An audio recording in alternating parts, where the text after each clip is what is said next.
Welcome to the Windows Computer and Technology channel, and I have a rant at Microsoft here, a big rant, because this is one part of the unacceptable side of what Microsoft can do sometimes.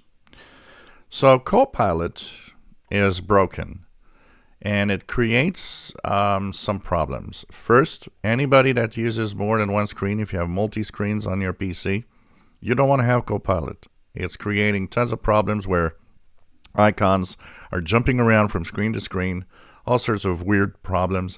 And there has been other reports also unconfirmed by Microsoft, but other reports that it has a few other flaws that might be problematic in Windows.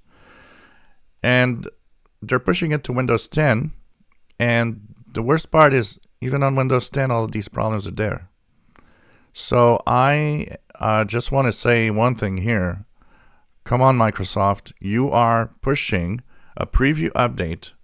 Some of you out there are getting the Copilot. Thank God I don't have it.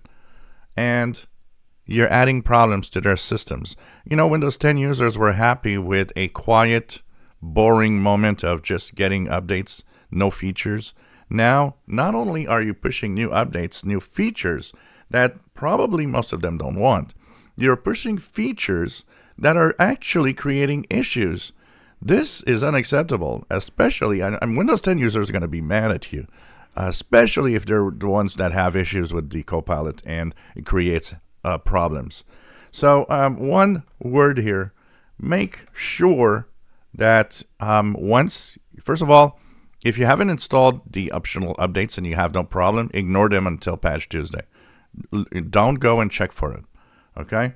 The second thing here is if you have installed them, keep this switch at off and leave it off. You don't want to have the crap that they're pushing.